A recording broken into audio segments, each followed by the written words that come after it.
چاہتے ہیں وہ ٹیک لگا کر ہی بیٹھ جائیے گا جی. جو کرسیوں پر بیٹھنا چاہتے ہیں وہ کرسیوں پہ تشریف رکھ لیجیے.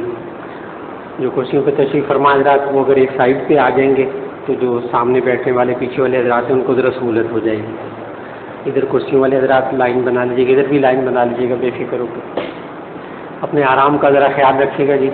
جو ٹیک لگانے والے ہیں ٹانگ میں کوئی تکلیف ہے بڑے آرام سے ایزی ہو کر بیٹھیے گا, کیونکہ ذرا دورانیہ لمبا ہے بیٹھنے کا, اس لیے اپنی سہولت کو ذرا دیکھنا ہے. اس لیے گھبرانا نہیں ہے, بڑے آرام سے اطمینان سے تشریف رکھیے گا.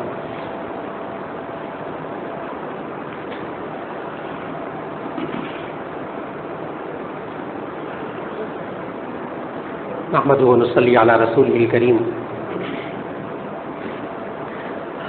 اما بعد فاعوذ باللہ من الشیطان الرجیم. بسم اللہ الرحمن الرحیم. وَلِلَّهِ عَلَى النَّاسِ حِجُّ الْبَيْتِ مَنِ اسْتَطَاعَ إِلَيْهِ سَبِيلًا وقال تبارک وتعالی وَأَتِمُّوا الْحَجَّ وَالْعُمْرَةَ لِلَّهِ صدق اللہ العظیم. اللہ رب العزت نے آپ سب خواتین و حضرات کو حج کی سعادت کے لیے توفیق عطا فرمائی ہے. اللہ تعالیٰ آسان فرمائے اور قبول فرمائے. بار بار سفر سے پہلے بھی یہ دعا پابندی سے فرماتے رہیے, یا اللہ حج کے سفر کو آسان فرما اور قبول فرما. جب انسان کسی کام کو سیکھ کر, اس کو سمجھ کر, اس کے احکام اور آداب سب معلوم کر کے جب چلتا ہے تو اللہ تعالیٰ اس کام کو آسان فرما دیتے ہیں. اور جب انسان کسی بھی عبادت کو, کسی کام کو جب انسان اس کے آداب, اس کے فرائض, واجبات, سنتوں کے مطابق ادا کرتا ہے تو اللہ تعالیٰ اس کو قبول بھی فرما لیتے ہیں. پھر انسان کو یہ شک نہیں کرنا چاہیے کہ قبول ہوا کہ نہیں ہوا, یقیناً اللہ نے قبول فرما دیا انشاءاللہ. لہذا یہ حج تربیت کا جو مقصد ہے وہ اسی دعا کی قبولیت کے لیے ہے کہ جب حج تربیت انسان اس میں سارے اعمال سیکھ کر جائے گا اور کوئی عمل حج کے اندر سنت کے خلاف نہیں ہوگا, قرآن و سنت کے مطابق ہوگا, تو انشاءاللہ العزیز اللہ تعالیٰ پھر اسے آسان بھی فرما دیں گے اور قبول بھی فرما دیں گے.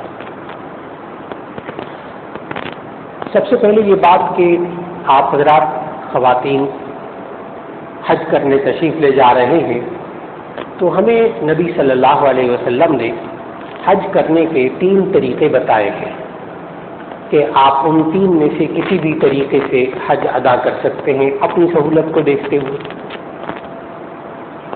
پہلے میں ان 3 طریقوں کے نام بتا دوں, پھر ان میں سے ہر ایک کے بارے میں عرض کروں گا.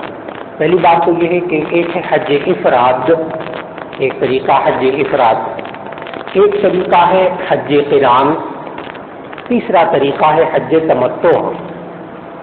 یہ 3 طریقے نبی صلی اللہ علیہ وسلم نے سکھائے. نمبر 1 حج افراد. افراد کا معنی علیحدہ کرنا, الگ کرنا. پاکستان سے روانہ ہونے کے وقت آپ صرف حج کا احرام باندھیں اور جا کر حج کریں اور احرام کھول دیں, اس کو کہتے ہیں حج افراد. میں پھر الفاظ دہراتا ہوں. پاکستان سے لاہور سے روانہ ہونے کے وقت آپ حج کا احرام باندھیں اور جا کے حج کریں اور حج کر کے احرام کو کھول دیں تو یہ کہلاتا ہے حج افراد.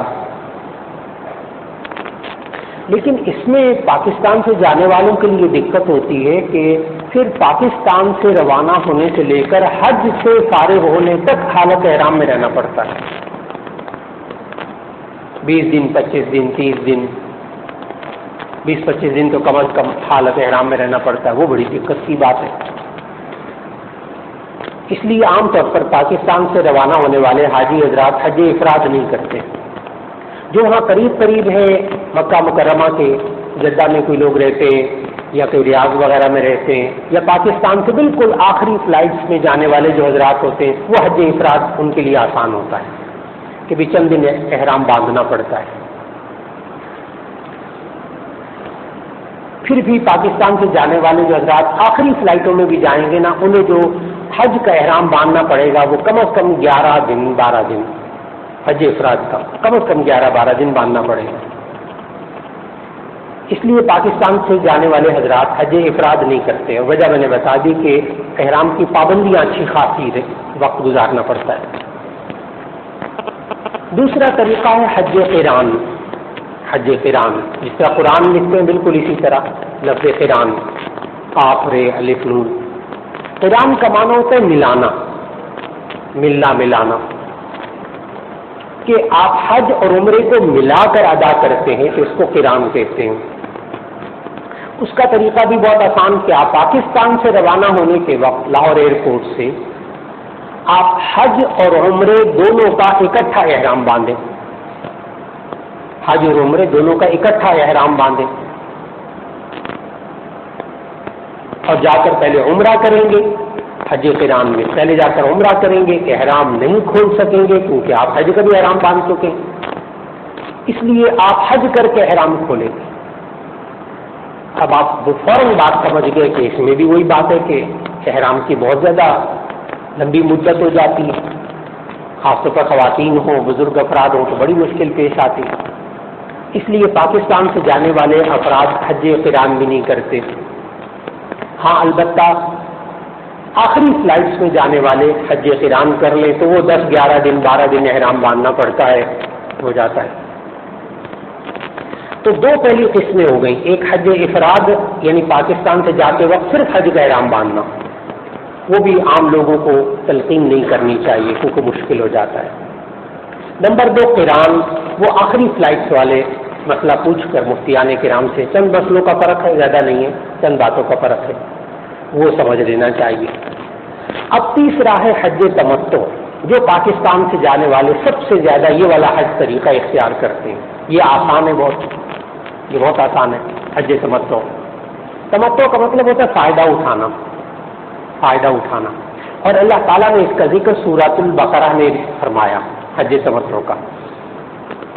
فمن تمتع بالعمرۃ الی الحج فما استیسر من الہدی، جو بندہ حج اور عمرے کو ایک ہی سفر میں کر کے فائدہ اٹھائے تو جو قربانی میسر ہو وہاں قربانی کر دے، یہ اللہ تعالیٰ نے فرمایا. اب حج تمتع کس کو کہتے ہیں؟ کہ آپ پاکستان سے جاتے وقت صرف اور صرف آپ عمرے کا احرام باندھیں گے، بس پاکستان سے جاتے وقت صرف آپ عمرے کا احرام باندھیں گے، حج کا بالکل نہیں، حج کی نیت بھی نہیں کرنی. پاکستان سے روانہ ہونے کے وقت آپ عمرے کا احرام باندھیں، جا کر عمرہ کریں، احرام کھول دیں، ایک دن کا کام ہے بس.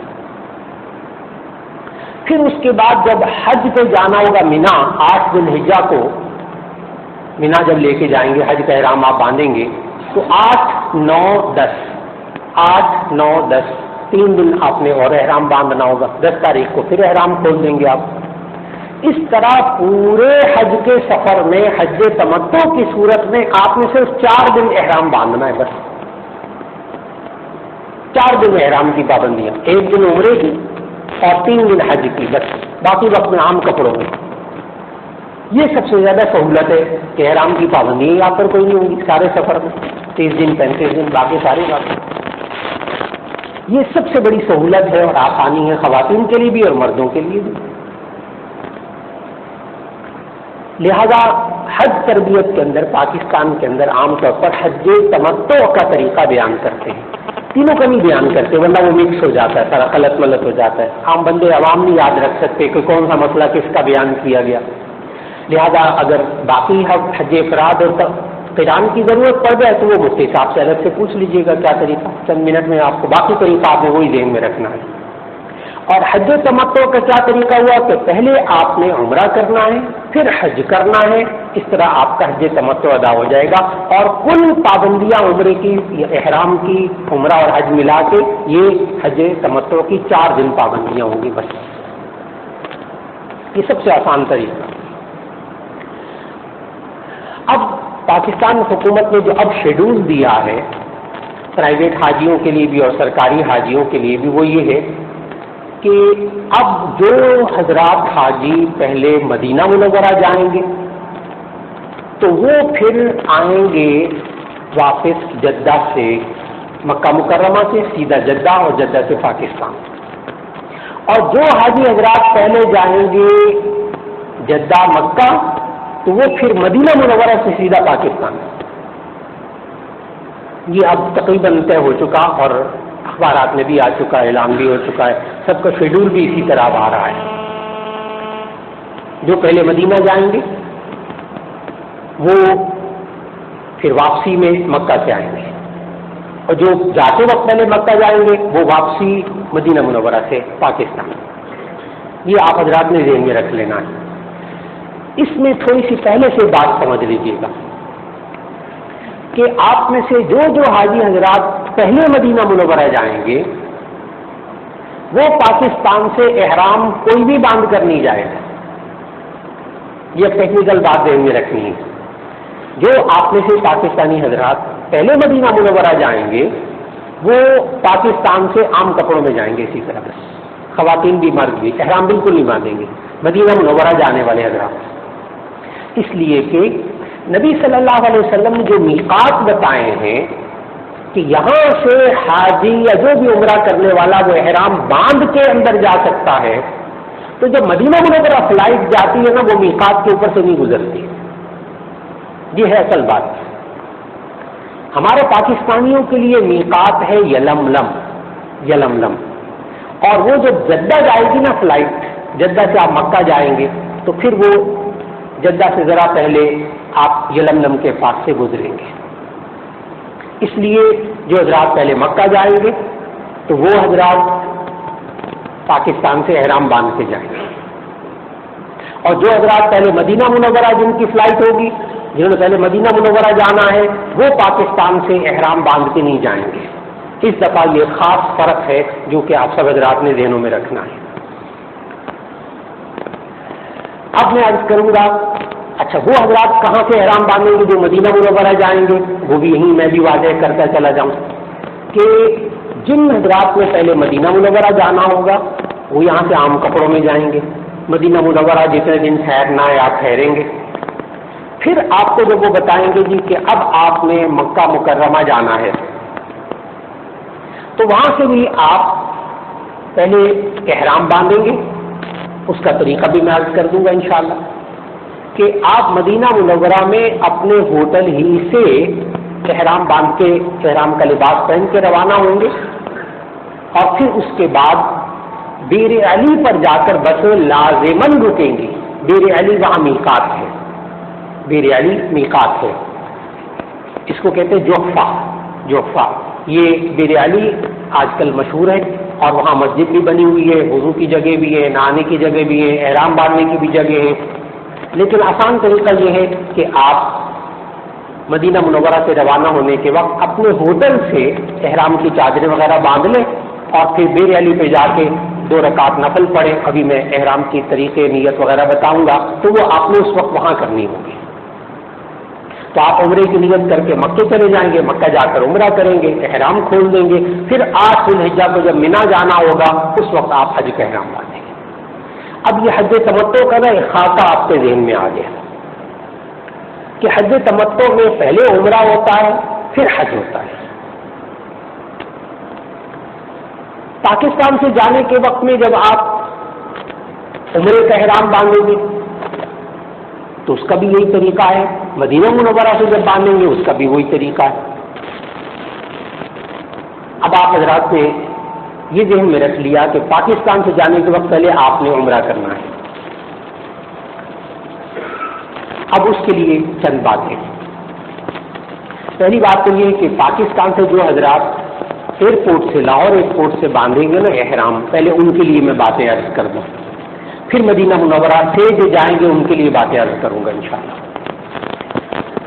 خواتین حضرات وہ حضرات جو کہ یہاں سے پہلے مکہ جا رہے ہیں وہ تو لاہور ایئرپورٹ سے احرام باندھ کے جائیں گے، اور اس کے لیے آپ حضرات یہ کام کریں گے کہ پہلے آپ ایک سوٹ کیس آپ کا تیار ہوگا، ایک آپ گلے کا بیگ تیار رکھیں، گلے کا بیگ تیار رکھیں.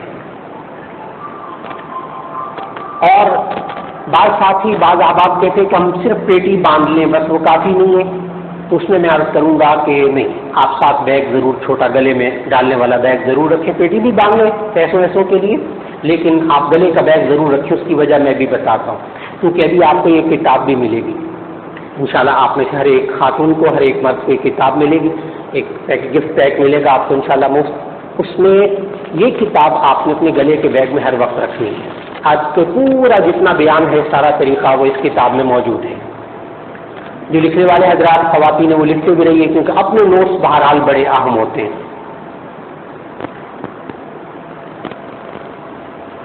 آپ حضرات کا ایک سوٹ کیس ہوگا، ایک گلے کا بیگ ہوگا۔ ایک گھر سے روانہ ہونے کے وقت بعض احباب یہ کہتے ہیں کہ جی ہم اگر گھر سے احرام باندھ کے چلیں تو کیا اچھا نہیں ہے، ایئرپورٹ پہ جا کے اتنا وقت ہی نہیں لگے گا؟ تو بعض حضرات گھر سے ہی احرام باندھ کے جاتے ہیں۔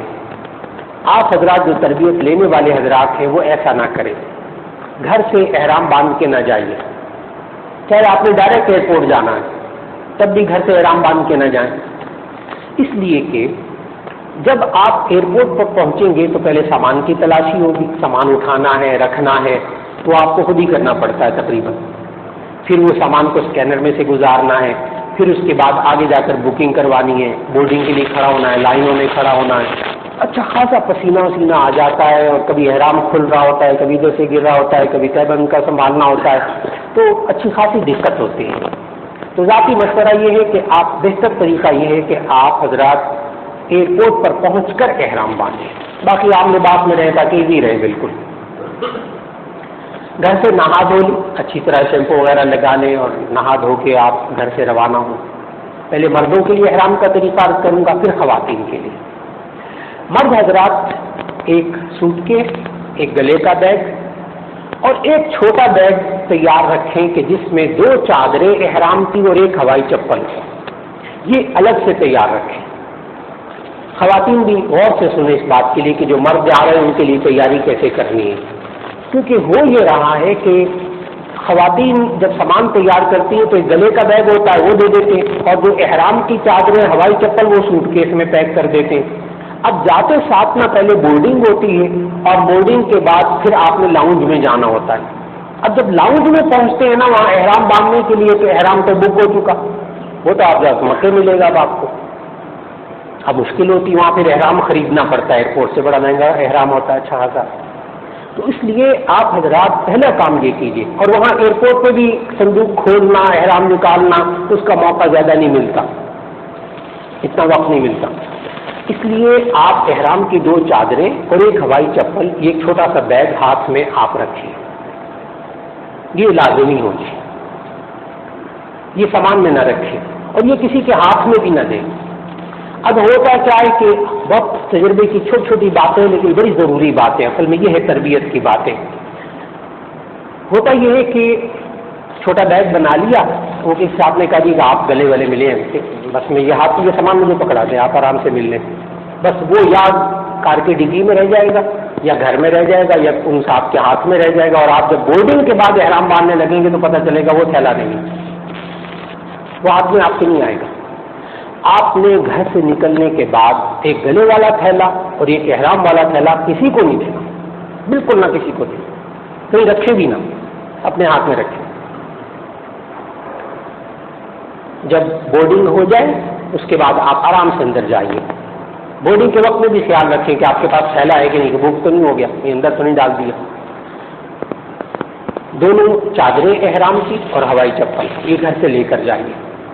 اس بارے میں ایک اور گزارش ہے کہ احرام کی دونوں چادریں اور ہوائی چپل یہ گھر میں ذرا تھوڑا سا پریکٹس کر کے دیکھیے، پہن کر دیکھیے، انشاءاللہ آج یہاں بھی آپ کو احرام باندھ کے بھی دکھائیں گے، شام کو تربیت کے بعد، ابھی ظہر کے بعد احرام باقاعدہ باندھ کے بھی دکھائیں گے کیسے مردوں نے احرام باندھنا ہوتا ہے۔ آپ گھر میں ایک دفعہ جو آپ نے احرام لیا ہے نا اس کو تہبند کے طور پر بھی باندھ لیں اور تھوڑا سا چل کر دیکھ لیں، اور جو اوپر چادر اوڑھنی وہ بھی کھول کے اوڑھ کے دیکھ لیں، اور ہوائی چپل بھی ذرا پہن کے تھوڑا سا گھر میں چل لیں، اس لیے کہ ہم لوگ عام طور پر ہوائی چپل پہنتے نہیں ہیں گھروں میں، تو ہوائی چپل ایسی ہونی چاہیے جو بالکل آپ کے طبیعت کے مطابق ہو، زیادہ ٹائٹ بھی نہ ہو تو اس سے آپ نے اچھا خاصا پیدل چلنا ہے، چھالے نہ پڑ جائے، زیادہ ڈھیلی بھی نہ ہو، پاؤں سے نہ نکلے بار بار پسینہ آنے سے، تو ایسی ہونی چاہیے جو آپ کی طبیعت کے مطابق ہو، اس کو آپ ٹرائی پہلے گھر میں کر لیں۔ یہ والے چند جملے سن کے نا لوگوں نے لاہور ایئرپورٹ پر بڑی دعائیں دی. کہنے لگے جی وہ ہم نے گھر میں ٹرائی کر لیا تھا احرام پہن کے، تو جب لاہور میں ایئرپورٹ پر پہنچے ہیں تو ہم سب سے پہلے احرام باندھ کے تیار ہو کر بیٹھے تھے اور باقی سارے لوگ پریکٹس کر رہے تھے. کسی کو دنیا میں احرام ہوتا اندازہ نہیں ہوتا باندھنے کا. اور یہ جنہوں نے پریکٹس کی بھی تھی گھر کے اندر، یہ جناب انہوں نے وہی چادریں کھولی اور فٹافٹ باندھ لی اور جناب سب سے پہلے احرام باندھ کے تیار ہو کے بیٹھے ہوئے. تو گھر میں تھوڑی سی پریکٹس ہو جائے اور تقریباً جس طرح آپ کی مرضی ہو باندھ لیجیے، جس طرح آپ کو سہولت ہو، اس میں کوئی خاص طریقہ کو خاص پابندی نہیں ہے. تو آپ حضرات کو وہ جو احرام کی چادریں اور ہوائی چپل یہ آپ نے اپنے پاس رکھ لی اور آپ ایئرپورٹ روانہ ہو گئے. ایئرپورٹ پر پہنچنے کے بعد بورڈنگ ہو جائے، سیٹ نمبر مل جائے، آپ وہاں لاؤنج میں پہنچ جائیں تو لاؤنج میں باقاعدہ اعلان ہوتا ہے کہ جی آپ اب احرام باندھ لیں. باقاعدہ بار بار اردو میں بھی انگریزی میں بھی وہ اعلان کرتے ہیں کہ اب آپ احرام باندھ لیں، کھلا فلائٹ والے. وہاں آپ کے علاوہ اور کوئی حاجی نہیں ہوگا، اس لیے یہ گھبرائے نہیں، آپ ہی لوگ ہوں گے، رش نہیں زیادہ ہوگا. گھر سے نہا دھو کر جائیں. وہاں لاؤنج میں پہنچ کر سب سے پہلے آپ مرد حضرات وضو کر لیں. وضو کی بڑی صاف ستھری جگہ بنائی ہوئی ہے، لاؤنج میں پہنچ کے وضو کر لیں. وضو کرنے کے بعد پھر انہوں نے کمرہ بنایا ہوا وہ لاؤنج میں، ہر ایئرپورٹ پر ہے، لاہور ایئرپورٹ میں بڑا اچھا بنا ہوا ہے احرام باندھنے کا کمرہ. تو وہاں آپ تشریف لے جائیں. وہاں جا کے تو آپ یہ والا لباس اتار دیں گے، ایک سہبند باندھ لیں گے اور ایک اوپر چادر اوڑھ لیں گے، ہوائی چپل پہن لیں گے. اور یہ جو کپڑے آپ نے ابھی بدلے ہیں نا، تو یہ کپڑے جو اتارے ہیں اور جوتا جو اتارا ہے یہ پھر اسی ہینڈ بیگ میں رکھ لیں. یہ جو چھوٹا تھا نا جس میں احرام آپ رکھ کے لے گئے تھے، اس میں واپس رکھ لیں، کیونکہ آپ کے پاس اور کوئی چیز رکھنے والی نہیں ہوگی. اور یہ آپ کے پاس اب رہے گا مکے تک، یہ بک نہیں ہوگا. اس لیے میں نے کیا کہ بیگ بڑا ضروری ہے، چھوٹا بیگ، کیونکہ آپ نے یہ والا اب لباس بدل کر اور یہ جوتا بھی یا آپ نے اسی بیگ میں رکھنا ہے اپنے پاس، چھوٹے بیگ میں، یا آپ کے ہاتھ میں رہے گا. تو اس کمرے سے باہر آ جائیے. آپ نے احرام کا لباس پہن لیا، ہوائی چپل پہن لی، اس کمرے سے باہر آ کے اب آپ نے دیکھنا ہوگا کہ وہیں لاؤنج میں مردوں کے لیے مسجد بنی ہوئی ہے نماز پڑھنے کی جگہ، اور عورتوں کے لیے الگ بنی ہوئی ہے. تو مردوں کی جو نماز پڑھنے کی جگہ لاؤنج میں بنی ہوئی ہے وہاں آپ تشریف لے جائیں. وہاں جا کے آپ 2 رکعت نفل پڑھیں عمرے کے احرام کی نیت سے. یہاں اب میری التماس ہے خواتین و حضرات کہ وہاں جو احرام باندھنے جائے نا آپ کا ساتھی، اس کو بار بار سمجھائیں بھائی عمرے کا احرام باندھنا حج کا نہیں. اور یہ میں بتا دوں کہ لاہور ایئرپورٹ پر ذہن میں حج ہوتا ہے، عمرہ نہیں ہوتا. اور اگر اس بندے نے حج کا احرام باندھ لیا تو پھر حج تک حالت احرام میں رہنا پڑے گا. اسے نازک پوائنٹ، تو اس وقت وہاں ساتھیوں کو بار بار یاد کرانا پڑتا ہے. خواتین بھی جب عمرے کا احرام باندھنے جائیں نا، وہاں احرام باندھنے لگے ان کو بار بار یاد کرانا بھی نہیں، عمرے کا احرام باندھنا ہے حج کا نہیں، ابھی نیت عمرے کی کرنی حج کی نہیں بالکل. وہاں جب آپ جائیں تو 2 رکعت نفل عمرے کی نیت سے پڑھیں. پھر اس کے بعد پہلی رکعت میں قل یا ایھا الکافرون پڑھ لیں ان 2 رکعتوں میں، دوسری رکعت میں قل هو اللہ احد پڑھ لیں، یہ افضل ہے. کوئی اور صورتیں بھی پڑھ سکتے ہیں. پہلی رکعت میں قل یا ایھا الکافرون والی صورت، دوسری رکعت میں قل هو اللہ احد والی صورت. یہ پڑھنے کے بعد پھر آپ نے 2 رکعت جب نفل پڑھ لیے تو وہیں بیٹھے بیٹھے آپ حضرات کی کتاب کھول لیجیے گا. اس کتاب میں وہ نیت کا طریقہ پورا بتایا ہوا ہے. عمرے کی نیت عربی میں کر لیں، اردو میں کر لیں. عربی میں ایسے کہہ لیں گے اللہم انی ارید العمرۃ فیسرھا لی وتقبلھا منی، آسان سے الفاظ. اردو میں بھی آپ کر سکتے ہیں، پنجابی میں آپ اپنی اردو زبان میں اور کوئی زبانوں میں بھی کر سکتے ہیں، کوئی حرج کی بات نہیں. یوں کہہ لیجیے اے اللہ میں عمرے کی نیت کرتا ہوں، اس کو آسان فرما اور قبول فرما. نیت کرنے کے بعد پھر آپ نے وہیں بیٹھے بیٹھے 3 بار تلبیہ پڑھنا ہے. لبیک اللہم لبیک، تلبیہ پڑھنا ہے 3 بار وہیں بیٹھے بیٹھے. 1 بار پڑھنا زبان سے تلبیہ یہ شرط ہے، اور 3 بار پڑھنا سنت ہے. زبان سے، دل میں نہیں چاہیے، زبان سے تلبیہ پڑھنا یہ شرط ہے احرام باندھنے کے لیے. جو ہی آپ نیت کریں گے عمرے کی اور تلبیہ پڑھیں گے الحمدللہ عمرے کا احرام بن گیا. خواتین و حضرات، یہ جو مردوں نے 2 کپڑے پہنے تھے نا، 2 چادریں پہنی تھی، ان دو چادروں کے پہننے کا نام احرام باندھنا نہیں ہے. ان الفاظ کو آپ نے سفر میں یاد رکھنا ہے. اب میں بولنے لگا ہوں یہ آپ کے بڑے کام آئیں گے انشاءاللہ. کئی مسئلے حل ہو جائیں گے, بہت آسانی ہو جائے گی. ان دو چادروں کے باندھنے کا نام احرام باندھنا نہیں ہے. ان دو چادروں کے کھولنے کا نام احرام کھولنا نہیں ہے. ان دو چادروں کے کھلنے سے احرام نہیں کھلتا. ان دو چادروں کے باندھنے سے احرام نہیں بندھتا. احرام باندھنا کس کو کہتے ہیں؟ نیت اور تلبیہ. اس پوائنٹ سے احرام بندھتا ہے, نیت اور تلبیہ. اس سے احرام بندھتا ہے. کھلتا کب ہے؟ جب آپ بال کٹوائیں گے. اس سے فائدہ کیا ہوگا اس جملے سے؟ مثال کے طور پر آپ ہوائی جہاز میں باتھ روم میں جاتے ہو, چھوٹا سا باتھ روم ہوتا ہے تنگ سا. آپ چاہتے میرا احرام گندا نہ ہو, ناپاک نہ ہو, چھینکے وینکے نہ پڑے. آپ اوپر کی چادر ہوتا ہے بند اتار کر لٹکا کر آپ واش روم کریں, فارغ ہو جائیں, پھر دوبارہ باندھ کر واپس آ جائیں. بالکل ٹھیک, آپ کا احرام نہیں کھلا. مکے پہنچے, گرمی ہے, پسینہ آیا, آپ نے سوچا چلو نہا دھو لیں, پہلے نہا لیتے ہیں پھر چلے جائیں گے. تو آپ بغیر صابن کے وہاں نہا لیں, کیونکہ صابن خوشبودار استعمال نہیں کرنا. تو آپ نہا لیں, نہا کر آپ نہاتے وقت بھی دونوں چادریں اتاریں گے تو نہانے سے بھی احرام نہیں کھلے گا. یہ میں اس لیے عرض کر رہا ہوں کہ بہت سے حضرات کو بیچارے نہاتے ہوئے یا واش روم میں جاتے تو بہت دقت ہوتی ہے, کہتے احرام کھل جائے گا. وہ تو جی نہیں, احرام نہیں کھلتا دو چادروں کے کھولنے سے. آپ حضرات نے الحمدللہ احرام عمرے کا باندھ لیا مردوں نے. اب میں اس کو مختصر کرنے لگا ہوں. گھر سے روانہ ہوئے احرام کی دو چادریں لے کر, ایئرپورٹ پر پہنچے, وضو کیا, 2 رکعت نفل پڑھے اور عمرے کی نیت کی اور 3 بار تلبیہ پڑھا. الحمدللہ عمرے کا احرام بن گیا. ایک کام ہو گیا. اب یہاں بتاتا چلوں کہ عمرے کے اندر کل 4 کام ہوتے ہیں. بس عمرے کے اندر کل 4 کام ہیں.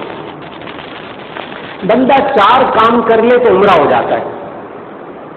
بس میں ان 4 کاموں کا نام لوں گا اور ساتھ بتاؤں گا کہ ان کی حیثیت, شرعی حیثیت کیا ہے. نمبر 1, احرام باندھنا عمرے کے لیے, یہ شرط ہے. نمبر 2, خانہ کعبہ کا طواف کرنا, یہ فرض ہے عمرے میں, بڑا ضروری فرض. نمبر 3, صفا اور مروہ کے درمیان سعی کرنا, یہ واجب ہے. صفا اور مروہ کے درمیان سعی کرنا یہ واجب ہے. نمبر 4, آخر میں بال کتروانا یا منڈوانا واجب ہے. بس 4 کام کر لیے عمرہ ہوگی. پورے عمرے کا خلاصہ آپ کے ذہنوں میں آ گیا خواتین حضرات. احرام باندھنا, طواف کرنا, سعی کرنا, بال منڈوانا, عمرہ ہو گیا. آپ حضرات کا پہلا کام کہ احرام باندھنا یہ مکمل ہو گیا الحمدللہ.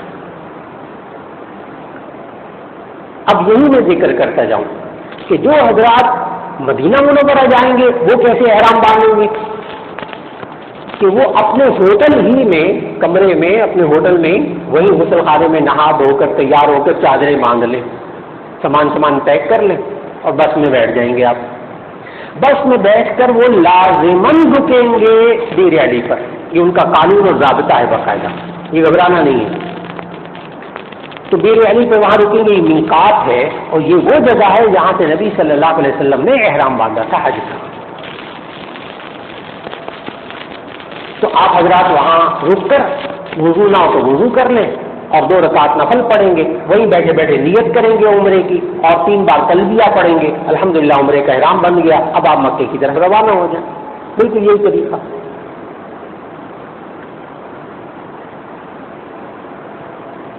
اب خواتین کے احرام باندھنے کا طریقہ. خواتین میں ایک تو وہ خواتین جو کہ نماز پڑھ سکتی ہیں, پہلے ان کا احرام باندھنے کا طریقہ. پھر وہ خواتین جو نماز نہیں پڑھ سکتی وہ کیسے احرام باندھیں گے, ان کا طریقہ.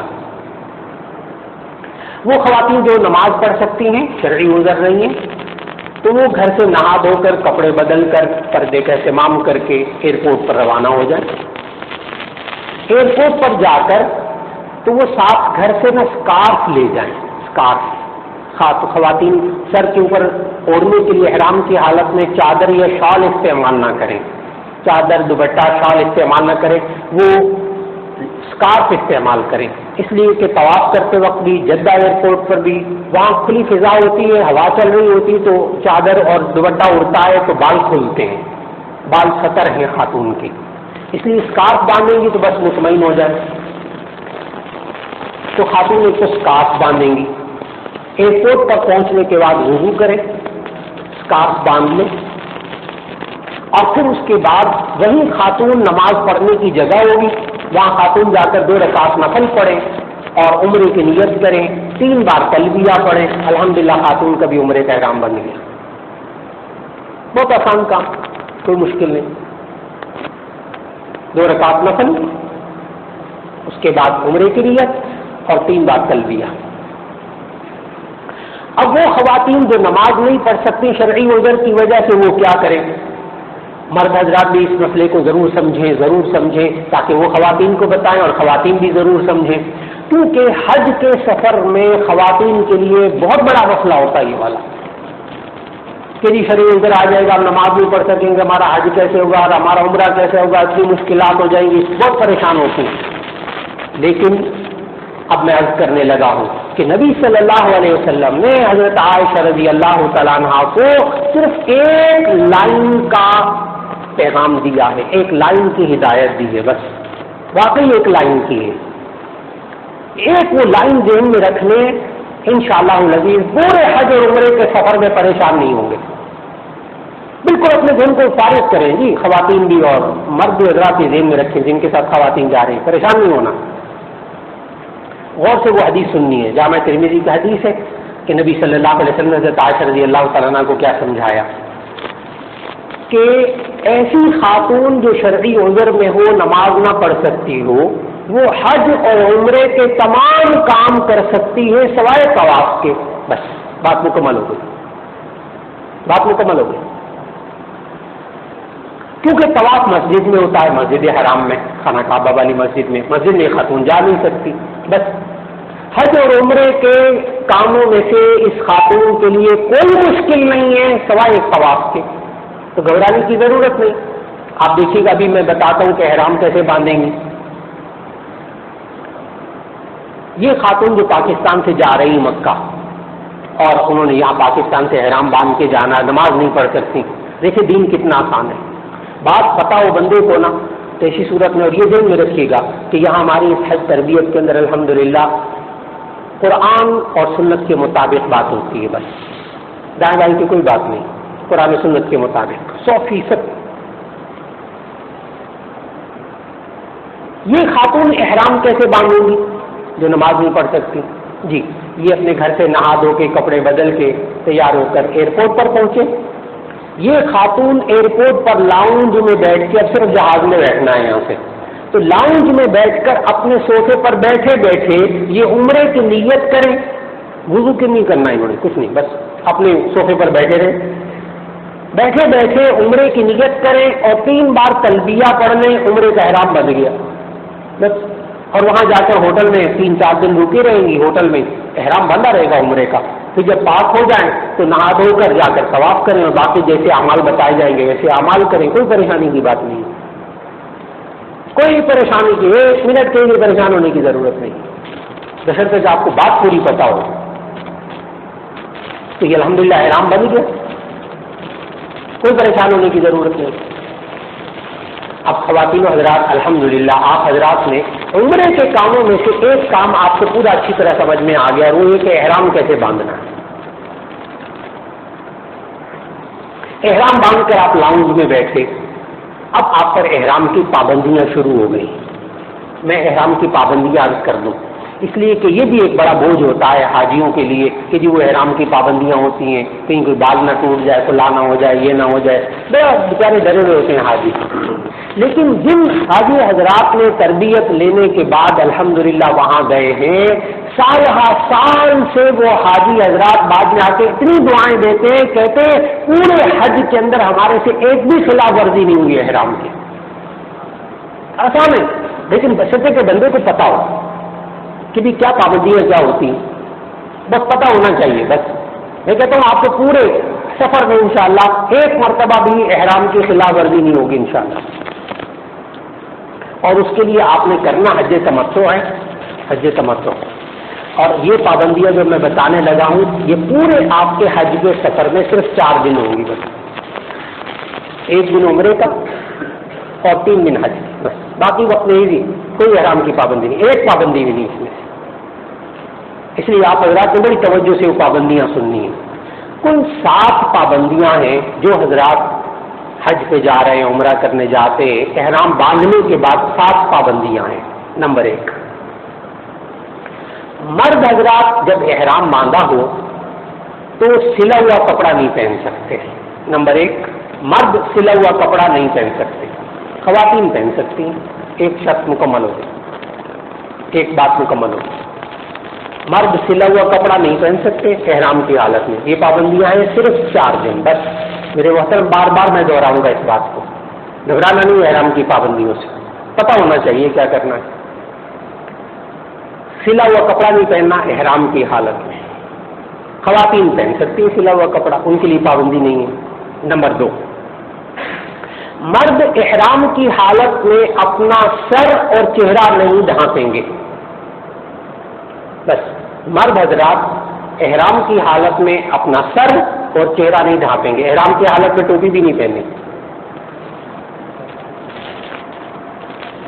احرام کی حالت میں سر بھی نہیں ڈھانپنا، چہرہ بھی نہیں ڈھانپنا مرد حضرات نے.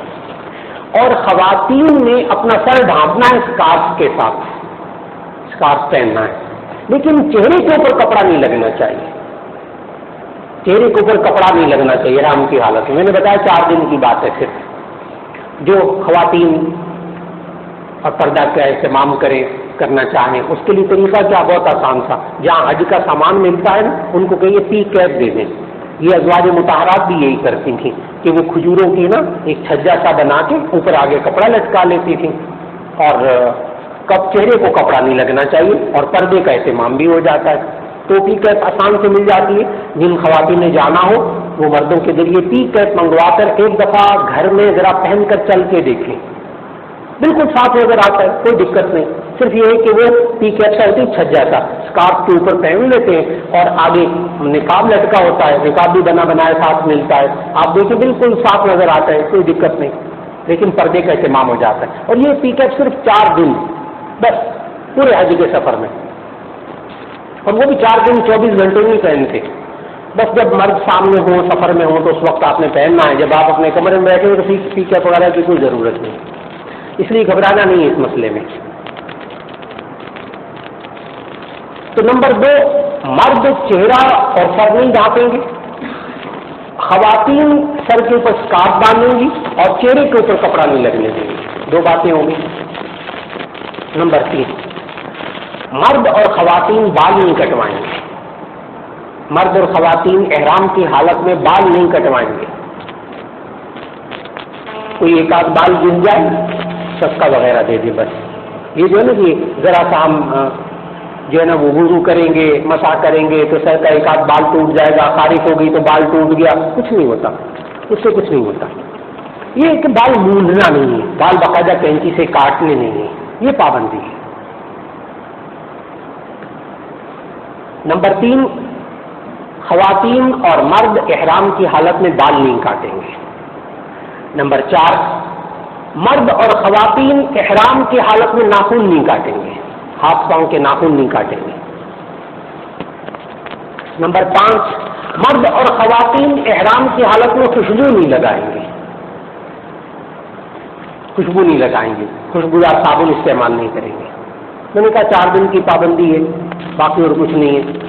تو اگر ضرورت پڑ بھی جائے مینا میں جا کے کہ بھی نہیں ہمارا جب واش روم سے فارغ ہو کے آتے ہیں صابن بہت ضروری ہے، اس کے بغیر اطمینان نہیں ہوتا، بدبو ہو جاتی ہے فلاں، تو وہاں جب آپ پہنچیں گے نا مکہ مکرمہ تو وہاں سے آپ کو چند ریال کا بغیر خوشبو والا صابن مل جائے گا، عام مل جاتا ہے. وہ آپ لے لیجیے. 5 دن آپ کے بڑے آرام سے 4 دن گزر جائیں گے، کوئی مشکل نہیں ہے وہاں. لیکن آپ نے شیمپو استعمال نہیں کرنا، خوشبودار صابن استعمال نہیں کرنا، کوئی خوشبو والی چیز نہیں لگانی. کوئی کریم وغیرہ ہو جس میں خوشبو نہ ہو وہ آپ لگا سکتے ہیں. کوئی آئل ہو کوئی کریم ہو جو اس میں خوشبو نہ ہو وہ آپ لگا سکتے ہیں، کوئی حرج کی بات نہیں. تو نمبر 5، آپ نے خوشبو نہیں لگانی. نمبر 6، مرد حضرات دستانے، جرابیں، موزے، بند جوتے نہیں پہنیں گے احرام کی حالت میں. 4 دن کی پابندی ہے صرف. مرد حضرات بند جوتے، جرابیں، موزے، دستانے نہیں پہنیں گے احرام کی حالت میں. 6 پابندیاں ہوں. 7ویں پابندی نمبر 7، جن مردوں کے ساتھ ان کی بیویاں بھی ساتھ ہوں گی احرام حج کے وقت میں، تو وہ احرام کی حالت میں ازدواجی تعلق قائم نہیں کر سکتے. بس یہ کل 7 پابندیاں. 4 دن کی پابندی، یہ 7 کی پابندیاں 7 اور 7 صرف 4 دن کے لیے. 1 دن عمرہ، 3 دن حج. بس گھبرانا نہیں، باقی وقت میں کوئی پابندی نہیں. الحمدللہ آپ حضرات نے حج کا احرام مکمل باندھنا نہیں، عمرے کا احرام باندھنا ہے. بار بار عرض کروں گا کہ حج کا احرام نہیں باندھنا، آپ نے عمرے کا احرام باندھنا ہے.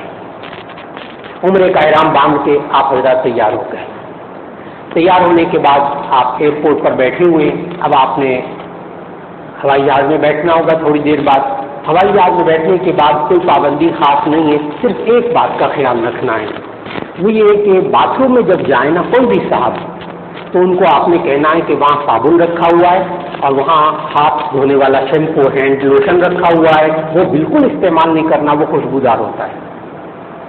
ہر ایک کو یاد کرانا ہے جی، وہاں یاد نہیں رہتا. تو آپ حضرات نے باتھ روم کے اندر جب جائیں، ٹوائلٹ کے اندر جائیں ہوائی جہاز کے اندر، تو وہاں آپ نے صابن استعمال نہیں کرنا، ہینڈ لوشن استعمال نہیں کرنا، کوئی شیمپو ہاتھ دھونے والا استعمال نہیں کرنا، اس میں خوشبو ہوتی ہے. بس اور کوئی خاص بات نہیں ہے. پھر آپ جب جدہ ایئرپورٹ پر اتر جائیں، ایئرپورٹ پر اترنے کے بعد سب سے پہلے آپ کا امیگریشن ہوگا، پاسپورٹ پہ مہریں وغیرہ لگیں گی. اس کے بعد آپ کو ایک جگہ وہ لے جائیں گے جہاں آپ کا سامان ہوگا، وہاں سے اپنا سامان اٹھائیے. اپنا سامان اٹھا کر آپ آرام سے ایک جگہ آپ کو بتا دیں گے ایئرپورٹ پر کہ اس جگہ آپ بیٹھ جائیں. وہاں سے آگے آپ کو بسوں میں لے کے جائیں گے. تو اپنا سامان اپنے پاس رکھیں، بس کسی کے حوالے نہ کریں. اپنا سامان اپنے پاس رکھیں اور انتظار کیجیے. اب ایک کام کی بات ہے، وہاں ظاہر ہے ساری فلائٹ والے تو ایک بس میں نہیں آئیں گے، کئی چند بسیں ہوتی ہیں جن میں سب کو بٹھاتے ہیں. آپ نے ایک بات کا دھیان رکھنا ہے، جس بس میں آپ کا سامان رکھا جائے نا، آپ نے اس بس میں بیٹھنا ہے. بس اپنے سامان پر نظر رکھیں، آپ کا سامان کس بس میں رکھا گیا، آپ نے اسی بس میں بیٹھنا ہے. بڑے کام کی بات ہے، اس لیے کہ وہاں پہنچ کے نا 4-5 بسیں ہوں گی تو وہ ایک بس کہیں کھڑی ہوگی، ایک بس کہیں کھڑی ہوگی، ایک بس کہیں کھڑی ہوگی. وہاں دقت پیش آتی ہے کہ آپ نے احرام باندھا ہوا ہوگا، گرمی کا موسم ہوگا، آپ ہر بس میں اپنا سامان تلاش کر رہے ہیں، بہت مشکل ہے. آپ بس یہ ٹیکنیکل بات ہے کہ آپ جس بس میں سامان رکھا جائے آپ کا، آپ نے اسی بس میں بیٹھنا ہے. اب جب آپ بیٹھ گئے تو الحمدللہ مکہ پہنچ گئے. مکہ پہنچنے کے بعد ہوٹل میں جانے کے بعد ایک دم جلدی سے طواف کے لیے نہ جائیے گا، جلدی سے ایک دم طواف کے لیے نہ جائیے گا. آپ مکے پہنچ کر اپنے ہوٹل میں، جہاں جس بلڈنگ میں جہاں آپ کو ٹھہرائیں، وہاں پہنچ کر آرام سے اپنا سامان خود جا کر اپنے کمرے میں لے جائیں. سامان وغیرہ رکھنے کے بعد آپ کچھ کھا پی لیں، کچھ دیر آرام کر لیں، آدھا پونا گھنٹہ 1 گھنٹہ سونا چاہیں تو سو جائیے.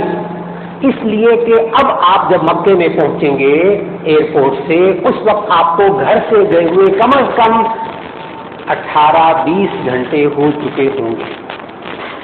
یہ ذہن بنا کے چلنا ہے آپ نے، گھبرانا نہیں، پریشان نہیں ہونا. پہلے سے سب باتیں معلوم ہوئی تو گھبراہٹ نہیں ہوتی. تو آپ حضرات نے اپنے ہوٹل میں جا کر جلدی سے طواف کے لیے نہیں جانا. پہلے آپ اپنے کمرے میں رہیں، کھانا وانا کھائیں، آرام کریں، تھوڑی دیر سونا چاہیں سو جائیں. پسینہ وسینہ آیا ہوا آپ چاہتے ہیں نہا لیں، ذرا فریش ہو جائیں، نہا لیں، لیکن صابن استعمال نہیں کرنا، شیمپو استعمال نہیں کرنا. وہاں کمرے میں ہوٹل میں پڑا ہوگا سب کچھ، صابن بھی ہوگا اور شیمپو بھی ہوگا، بالکل سب جو جائے اس کو سمجھانا ہے بار بار. آپ یہاں پہنچ کر تازہ دم ہو جائیں، کچھ دیر سو جائیں، آرام کریں، کھا پی لیں. اس لیے کہ اب آپ نے کم از کم 3-4 گھنٹے کے لیے اپنے آپ کو فارغ رکھنا ہے عبادت کے لیے. کم از کم اتنا وقت لگ جائے گا اب جو میں آپ کو باتیں بتانے لگا ہوں. اس لیے ہوٹل میں پہنچ کر آرام کیجیے، بالکل فریش ہو جائے، تازہ دم ہو جائیں. تھکاوٹ ہوتی ہے اچھی خاصی، آپ تازہ دم ہو جائیں، آرام کریں اور کھا پی لیں. نہا دھو کے پھر اس کے بعد آپ وضو کر کے تیار ہو جائیں. اب آپ نے طواف کرنا ہے عمرے کا جو کہ فرض ہے, طواف کے لیے جانا ہے. جب خواتین حضرات وہاں اپنی بلڈنگ سے آپ یا اپنے ہوٹل سے جب طواف کے لیے جائیں تو ایک کام کی بات ضرور نوٹ کرنے والے نوٹ کیجیے گا کہ وہاں آپ نے اس ہوٹل سے نکلنے کے بعد, نکلنے سے پہلے آپ نے وہاں سے ان کے کارڈ لے لینے ہیں, تعارفی کارڈ, وزٹنگ کارڈ, وہ دیتے ہیں ہر ایک کو. خواتین کے بھی پرس میں رکھوا دیں, آپ اپنے گلے کے بیگ میں بھی ڈال لیں. ایک ایک دو کارڈ وہاں سے ضرور ڈالیں, خواتین کے بھی رکھیں, ان کے پرس میں بھی, آپ اپنے پاس بھی رکھیں. اس وقت ہوتا ہے کہ اگر بالکل بچھڑ گئے, الگ ہو گئے, ساتھیوں کے بغیر آپ دونوں آنا چاہتے تو آپ بس صرف وہ ٹیکسی والے کو کارڈ دکھائیں گے تو آپ کو پہنچا دے گا. ایک تو کارڈ لے لیں. دوسرا, آپ نے جب یہاں سے روانہ ہو تو اس وقت آپ حضرات ہوٹل سے روانہ ہونے کے وقت اپنے گلے والا بیگ ساتھ رکھ لیں. بس کوئی سامان بالکل ہاتھ میں نہ رکھیں, کوئی بیگ وغیرہ ہاتھ میں نہ رکھیں, جان مال بھی نہ رکھیں. آپ صرف اپنے ساتھ ایک گلے کا بیگ رکھیں بس. آج انشاءاللہ آپ کو ہر ایک کو نا, خواتین کو بھی اور مرد کو بھی گفٹ پیک ملے گا. اس میں ایک تو کتاب ہوگی اور ایک آپ کے پاس جوتا رکھنے والا تھیلا بھی یہ دیں گے ساتھ, اس کے جوتا رکھنے والا تھیلا, وہ بھی آپ اپنے بیگ میں رکھ لیں. کپڑے کا تھیلا دیں گے جوتا رکھنے کے لیے, وہ بھی آپ پاکستان سے جاتے وقت اپنے گلے کے بیگ میں رکھیں. ایک آپ کو وہ دیں گے چھوٹی سی تسبیح, تسبیح طواف, تسبیح طواف 7 دانوں والی تسبیح ہوگی, وہ بھی آج پیکٹ میں ہوگی. یہ بھی آپ نے گلے والے بیگ میں رکھ لیں گے. یہ پاکستان سے ہی رکھ لیں, وہاں نہیں یاد رہتا. پاکستان سے ہی اپنے گلے کے بیگ میں یہ تسبیح طواف بھی ساتھ رکھیں. خاتون اپنے پرس میں رکھیں اور مرد حضرات اپنے گلے والے بیگ میں رکھیں. جاتے وقت زیادہ سے زیادہ پانی کی ایک چھوٹی بوتل اپنے ہاتھ میں رکھ لیں, پینے والے پانی بس. اب آپ ایک گلے کا بیگ احرام باز میں باندھا ہوا ہے عمرے کا, اور آپ نے اب روانہ ہو جانا ہے طواف کرنے کے لیے. کوشش کریں کہ 4 5 6 افراد مل کر جائیں اور اپنے ساتھ کوئی تجربہ کار ساتھی بھی رکھ لیں جن کو راستے واسطے معلوم ہو, پہلے حج یا عمرہ کیا ہو. تجربہ کار ساتھی اپنے ساتھ رکھیں. اب آپ طواف کرنے کے لیے روانہ ہو جائیں. جب آپ طواف کرنے کے لیے روانہ ہوں تو بھرپور کوشش کریں کہ تازہ دم ہو, گھبراہٹ اپنے اوپر بالکل نہ آنے دیں. خوب اعتماد کے ساتھ, بڑے حوصلے کے ساتھ, ہمت کے ساتھ تلبیہ پڑھتے ہوئے, لبیک کہتے ہوئے آپ حضرات طواف کے لیے روانہ ہوں. لبیک کے سلسلے میں ایک بات عرض کرتا چلوں کہ جب بھی تلبیہ پڑھیں تو پورا پڑھیں. یہ تلبیہ نبی صلی اللہ علیہ وسلم نے سکھایا, باقاعدہ احادیث میں موجود. بعض لوگ نا وہاں آپ کو سفر میں ملیں گے بس اتنا پڑھتے ہیں, لبیک اللہم لبیک, لبیک اللہم لبیک, لبیک اللہم لبیک, بس اتنا پڑھتے ہیں. آپ حضرات سے, خواتین سے التماس ہے کہ جب بھی تلبیہ پڑھیں پورا پڑھیں. اس لیے اس کتاب میں بھی جو آپ کو ملے گی اس میں بھی تلبیہ لکھا ہوا ہے, جب بھی تلبیہ پڑھیں پورا پڑھیں. اچھا, اس کتاب کو بغیر وضو کے بھی ہاتھ لگا سکتے ہیں کیونکہ یہ قرآن مجید نہیں ہے. یہ سہولت ہے. جو شرعی نظر والی خواتین ہو وہ بھی اس کتاب کو لے سکتی ہیں, اپنے پاس رکھ سکتی ہیں, پڑھ سکتی ہیں, کوئی حرج کی بات نہیں ہے. جب بھی تلبیہ پڑھیں پورا پڑھیں. اس وقت برکت کے لیے تربیتی نشست ہے. خواتین سے التماس ہے کہ وہ آہستہ آواز میں تلبیہ پڑھیں. مرد حضرات سے آواز ہے کہ ذرا اونچی آواز میں تلبیہ پڑھیں. میرے ساتھ ساتھ پڑھیے گا, 3 بار ہم تلبیہ پڑھیں گے. لبیک اللہم لبیک, لبیک لا شریک لک لبیک, ان الحمد والنعمت لک والملک لا شریک لک. یہ ایک مرتبہ تلبیہ ہوا ہے. اب دوسری مرتبہ لبیک اللہم لبیک, لبیک لا شریک لک لبیک, ان الحمد والنعمت لک والملک لا شریک لک. یہ 2 مرتبہ. آپ حضرات نے جب اس طرح تلبیہ جب بھی پڑھنا ہے تو پورا پڑھنا ہے, اور جب آپ احرام باندھیں تو اس وقت بھی آپ نے اسی طرح تلبیہ پورا کا پورا ملا کر پڑھنا ہوگا. تلبیہ پڑھتے ہوئے آپ تشریف لے جائیں طواف کرنے کے لیے۔ جب آپ مسجد حرام کے پاس پہنچے تب کتابوں میں لکھا ہوا ہے کہ فلاں دروازے سے داخل ہو، کتابوں میں یہ لکھا ہوا ہے، لیکن اب چونکہ کئی دروازے انہوں نے بند کیے ہوئے تعمیر کے لیے، کچھ کھولے ہوئے ہیں، تو آپ حضرات کو جو دروازہ ملے بس آپ وہاں سے داخل ہو جائیں۔ جب آپ داخل ہو جائیں تو آپ کے تجربہ کار ساتھی وہ آپ کو بتا دیں گے کہ اس وقت نیچے رش ہے، اوپر سیکنڈ فلور ہے، اس سے اوپر فلور ہے، وہ سارے ایئر کنڈیشن ہے۔ اب بہت تازہ صورتحال یہ ہے کہ انہوں نے بہت کھلے انہوں نے اوپر فلور بنا دیے ہیں، اور درمیان میں وہ جو پہلے ویل چیئر والا ہوتا تھا، 2 جگہ انہوں نے بنائی ہوئی تھیں جہاں طواف ہوتا تھا، وہ انہوں نے بالکل ختم کر دی۔ اب آپ کو اوپر والے اور اس سے اوپر والے فلور میں سے سامنے خانہ کعبہ نظر آتا ہے، لہذا آپ کو جس فلور میں سہولت ہو وہاں آپ جا کر طواف شروع کر دیجیے۔ جب آپ جائیں مسجد حرام میں داخل ہو تو نگاہوں کو نیچی رکھیں اور آپ تلبیہ پڑھتے ہوئے داخل ہوں۔ جب آپ دیکھیں کہ اب خانہ کعبہ نظر آنے والا ہے تو اپنی نگاہوں کو جھکائے رکھیں، آہستہ آہستہ آہستہ ایسی جگہ پہنچ جائیں جہاں خانہ کعبہ نظر آئے، زمین پہ ہو تو بھی، اوپر والے فلور میں ہو تو بھی۔ آپ سب سے پہلا کام یہ کیجئے کہ سامنے آپ دیکھیں گے تو خانہ کعبہ نظر آ رہا ہوگا، نظریں جھکا کر آپ پاس کھڑے ہو جائیں، کھڑے ہو کر اب آپ خانہ کعبہ کو دیکھیے۔ ابھی طواف جلدی نہ کریں، پہلے خانہ کعبہ کو دیکھیے، اس لیے کہ خانہ کعبہ کو دیکھتے ساتھ جو دعا مانگیں گے وہ قبول ہوگی۔ اس وقت وہاں ٹائم دیجیے تھوڑا سا۔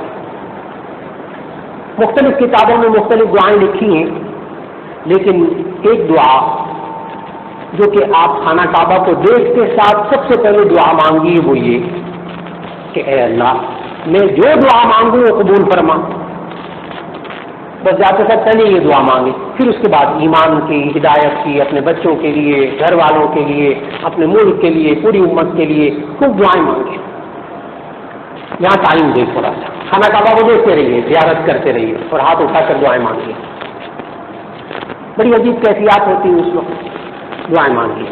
میں نے کہا جلدی نہیں کرنی، اب آرام آرام سے دعائیں مانگنے کے بعد نہ پھر ایک تسلی سی ہو جاتی ہے، طبیعت میں ٹھہراؤ آ جاتا ہے۔ اب آپ نے طواف شروع کرنا ہے۔ عام کتابوں میں جتنی بھی کتابیں آپ پڑھیں گے نا، وہاں اس میں لکھا ہوا ہے کہ طواف شروع کریں اس جگہ سے جہاں کالی پٹی بنی ہوئی ہے، وہاں سے طواف شروع کریں، یہ عام کتابوں میں لکھا ہوا ہے۔ لیکن اب صورتحال یہ ہے، تازہ ترین صورتحال کہ انہوں نے وہ کالی پٹی ختم کر دی۔ کیوں ختم کر دی؟ وہ شرعی کوئی چیز نہیں، نبی صلی اللہ علیہ وسلم نے کوئی مقرر نہیں کی تھی۔ اصل بات میں بتاتا ہوں آپ کو کہ نبی صلی اللہ علیہ وسلم نے اصل میں ہمیں یہ سمجھایا تھا کہ طواف کہاں سے سٹارٹ کرنا ہے، کہاں سے شروع کرنا ہے۔ نبی صلی اللہ علیہ وسلم نے سمجھایا تھا کہ طواف وہاں سے شروع کرنا ہے، خانہ کعبہ کا وہ کونا جس کونے میں حجر اسود لگا ہوا ہے وہاں سے آپ نے طواف شروع کرنا ہے۔ بس اتنی سی بات ہے، یہ ہے اصل بات کہ خانہ کعبہ آپ نے طواف کہاں سے شروع کرنا ہے، خانہ کعبہ کا جی اس کونے سے شروع کرنا ہے جس کونے میں حجر اسود لگا ہوا ہے۔ اب وہ حجر اسود جو لگا ہوا ہے وہ عام بندے کے کندھے کے برابر لگا ہوا ہے، جب رش ہوتا ہے تو وہ نظر نہیں آتا کہ کس کونے میں لگا ہوا ہے۔ اس لیے پہلے انہوں نے وہ کالی پٹی بنائی ہوئی تھی فرش پر، جس سے پتہ چل جاتا تھا ابھی یہ جگہ آ گئی، اب یہاں سے آپ نے طواف شروع کرنا ہے۔ اب ہجوم رش بڑا ہو گیا تو وہ پاؤں کے نیچے پٹی نظر نہیں آتی تھی، اتنے بندے اتنے انسان، تو انہوں نے وہ پٹی ختم کر دی۔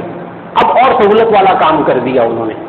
اب یہ کیا ہے انہوں نے کہ جس حجر اسود والا کونا، خانہ کعبہ کا وہ کونا جس میں حجر اسود لگا ہوا ہے، اس کونے کے بالکل سامنے برآمدے میں انہوں نے گرین رنگ کی ٹیوب لائٹ لگا دی ہے، لمبی، نیچے زمین پہ بھی لگا دی ہوئی ہے، اوپر جو فلور بنائے انہوں نے بھی وہاں دور سے نظر آ جاتی ہے آپ کو کہ وہ گرین ٹیوب لائٹ وہ ہے، ایک ہی لگائی ہے انہوں نے گرین ٹیوب لائٹ، ہر فلور میں لگی ہوئی ہے، گھبرانے کی ضرورت نہیں۔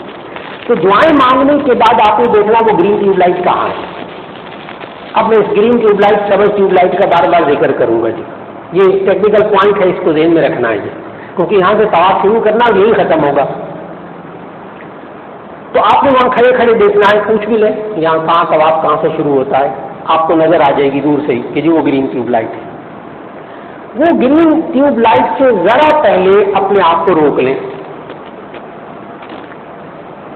گرین ٹیوب لائٹ سے ذرا پہلے آپ مردوں نے 3 کام کرنے ہیں اور خواتین نے اس میں سے 2 کام کرنے ہیں. گرین ٹیوب لائٹ سے ذرا پہلے جہاں رش ہوتا ہے نا وہاں ذرا اپنے آپ کو ایک سائڈ پہ کر لیں. رش میں کھڑے ہو کر نہیں، برش سے ذرا سے ایک طرف ہو کر جگہ بن جاتی ہے. آپ رش سے ذرا سے ایک طرف ہو کر گرین ٹیوب لائٹ سے پہلے مردوں نے 3 کام کرنے ہیں اور خواتین نے 2. نمبر 1، گرین ٹیوب لائٹ سے پہلے طواف شروع کرنے سے پہلے آپ نے تلبیہ پڑھنا بند کر دینا. اب لبیک اللہم لبیک نہیں کہنا، طواف کے دوران بھی نہیں کہنا، تلبیہ پڑھنا بند کر دیجیے. لبیک اللہم لبیک کہنا طواف شروع کرنے سے پہلے بند کر دیں. تو گرین ٹیوب لائٹ سے پہلے آپ نے نمبر 1 تلبیہ پڑھنا بند کر دینا ہے، خواتین نے بھی مردوں نے بھی. ساتھیوں کو بھی اس وقت بتائیں کہ بھائی اب تلبیہ پڑھنا بند کر دیں. نمبر 2، آپ عمرے کے طواف کی نیت کر لیجیے. فرض طواف ہے، بس یہی نیت، میں عمرے کا طواف کرتی ہوں، میں عمرے کا طواف کرتا ہوں. نمبر 2، عمرے کے طواف کی نیت کر لیجیے. نیت کہتے ہیں دل کا ارادہ. تیسرا کام مردوں نے کرنا ہے، خواتین نے نہیں، اور وہ لفظ ہے اضطباع. مردوں نے اضطباع کرنا ہے گرین ٹیوب لائٹ سے پہلے. لفظ ذرا مشکل ہے، الف ضاد طا با الف عین، اضطباع. کیونکہ حدیث میں یہ لفظ آیا اس لیے بولا، دینی ایک ٹرم ہے، اصطلاح ہے، لیکن عمل بڑا آسان ہے. یعنی اضطباع آسان ہے، کام ہے بڑا آسان، ابھی آپ کو لگ جائے گا انشاءاللہ. اضطباع کیا چیز کہ گرین ٹیوب لائٹ سے ذرا پہلے اپنے آپ کو روک کر مرد حضرات اپنے اوپر جو آپ نے چادر اوڑھی ہوئی ہے نا اس کو تھوڑا سا کھسکائیں، ذرا سا ڈھیلا کر لیں. ڈھیلا کر کے اپنے دائیں کندھے کے اوپر سے احرام کی چادر ہٹا لیں اور اس کو دائیں کندھے رائٹ شولڈر کے نیچے سے نکال کر آپ اس کا کنارہ پھر بائیں کندھے کے اوپر ڈالیں. یعنی آپ کے دائیں کندھے پہ احرام کی چادر نہیں ہوگی، اس کو اضطباع کہتے ہیں. بس بات مکمل ہوگی. بہت آسان سی بات، یعنی چند سیکنڈ کا کام ہے، کوئی لمبا کام نہیں کہ آپ مرد حضرات کو وہیں کھڑے کھڑے سبز ٹیوب لائٹ سے پہلے چادر کو ذرا سا ڈھیلا کیا اور اپنے دائیں کندھے کے نیچے سے گزار کر اس کے دوسرے کنارے کو بھی بائیں کندھے کے اوپر ڈال دیا. تو آپ کا جو رائٹ شولڈر ہے دایاں کندھا اس کے اوپر احرام کی چادر نہیں ہوگی. اس کیفیت کو کہتے ہیں اضطباع. بس تو آپ نے غور فرمایا، چند سیکنڈ کا کام ہے. گرین ٹیوب لائٹ سے پہلے ایک تو تلبیہ پڑھنا بند کر دیں. نمبر 2، خواتین اور حضرات عمرے کے طواف کی نیت کر لیں. سب کو کہیے اب عمرے کا طواف کرنا نیت کر لیں، فرض ہے یہ طواف عمرے کے اندر. نمبر 3، مردوں نے اضطباع کرنا ہے، اپنے دائیں کندھے کے اوپر سے وہ چادر کو ہٹا دینا ہے. الحمدللہ یہ 3 کام ہو گئے. اب آپ حضرات نے، خواتین نے غور سے بات کو سننا ہے، کیونکہ یہ حج اور عمرے میں بھی، حج میں بھی یہ سارے کام آپ نے بار بار کرنے ہوں گے. اس لیے صرف عمرے کا بیان نہیں ہو رہا، یہ جتنے کام ہیں سارے حج میں بھی کرنے ہیں آپ نے. احرام بھی، طواف بھی، سعی بھی، بال کٹوانا، یہ چاروں کام آپ نے حج میں بھی کرنے ہیں. اس لیے حج کے بیان میں پھر یہ باتیں تفصیل سے نہیں بتائی جائیں گی کیونکہ یہ ہو چکی باتیں ساری.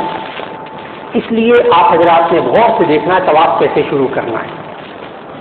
خواتین صرف آواز سنیں گی تو ان کو آواز سے پتہ چل جائے گا انشاءاللہ کہ اب آپ گرین ٹیوب لائٹ کے سامنے اس طرح کھڑے ہو جائیں، خواتین بھی اور مرد بھی، کہ آپ کے بالکل پیچھے سبز ٹیوب لائٹ ہے، گرین ٹیوب لائٹ بالکل آپ کے پیچھے بیک سے، اور آپ مکمل طور پر متوجہ ہو خانہ کعبہ کی طرف. منہ آپ کا، بدن، چہرہ پورا متوجہ ہے خانہ کعبہ کی طرف.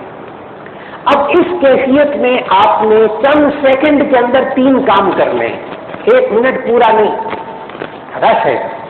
چند سیکنڈ میں آپ نے 3 کام کرنے ہیں. میں پہلے آرام آرام سے 3 کاموں کے نام بتا دوں، پھر آرام آرام سے وہ بتاؤں گا، پھر بتاؤں گا کہ ایک دم آپ کیسے کر لیں گے چند سیکنڈ میں انشاءاللہ. ابھی سمجھ میں آ جائے گا انشاءاللہ. پہلے 3 کاموں کے نام. اب آپ نے حجر اسود کا استقبال کرنا ہے.